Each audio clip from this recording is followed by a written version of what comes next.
जय श्री कृष्ण, जय राधे। मैं डॉक्टर आशीष मथुरा वृंदावन से हूँ। श्रीमद् भगवद गीता जी से श्रीमद् भागवत जी को समझना, इस विषय पर मेरी एक सीरीज चल रही है। आप सभी वीडियो देख रहे हैं। श्रीमद् भगवद गीता जी में भगवान श्री कृष्ण ने अर्जुन को सांख्य योग, कर्मयोग, भक्ति योग, ज्ञान के साथ ध्यान योग पर भी ज्ञान दिया है। सभी योगों के बारे में बताया है।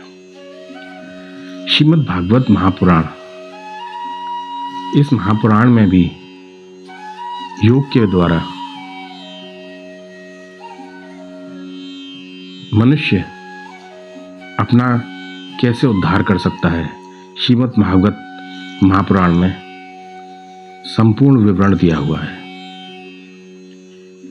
श्रीमद् भागवत जी के प्रथम स्कंद से लेकर 12वें स्कंद तक जहां जहां योग के बारे में बताया है, मैं सभी आपको बताऊंगा। आज मैं आपको प्रथम स्कंद से लेके पंचम स्कंद तक योग के बारे में जहां जहां बताया है, मैं आपको बताता हूं। आप सुने।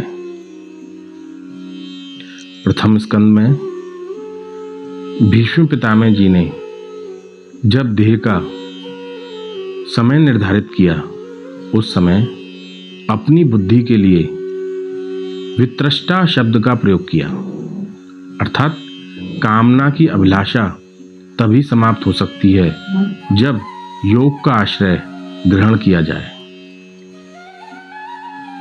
भीष्म पितामह जी ने अपनी इच्छा से आत्मा को परमात्मा में समर्पित कर दिया।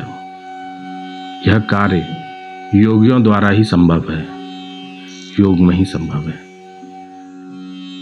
श्रीमद् भागवत महापुराण के द्वितीय स्कंद में राजा परीक्षित को ऋषि पुत्र द्वारा वाक्वज्र से श्रापित होने का पता चला कि 7वें दिन उनकी मृत्यु होगी। तब राजा परीक्षित संतों से पूछते हैं कि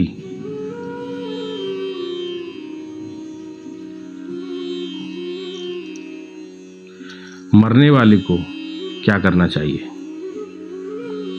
शुकदेव जी ने राजा को जिन तत्वों का उपदेश किया, वो सभी, उन सभी का सीधा संबंध अष्टांग योग से है।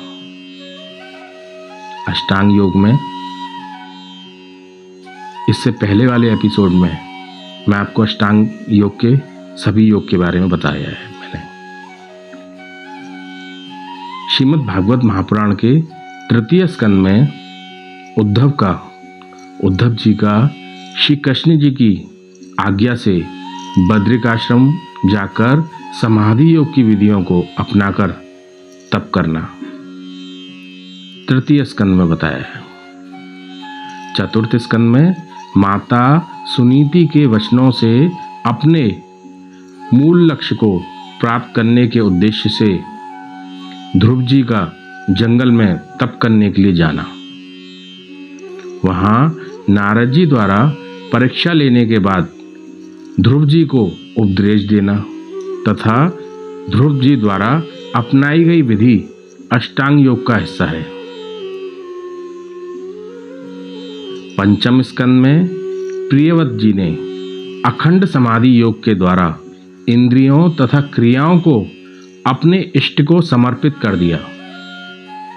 अष्टांग योग के यम, नियम, प्राणायाम, प्रत्याहार, धारणा, ध्यान, इन योगों की प्राप्ति के बाद ही समाधि द्वारा राजा प्रियव्रत ने इंद्रियों व क्रियाओं को इष्ट को समर्पित कर दिया। यह सभी अष्टांग योग के योग में समर्पित है। शेष आगे के वीडियो में।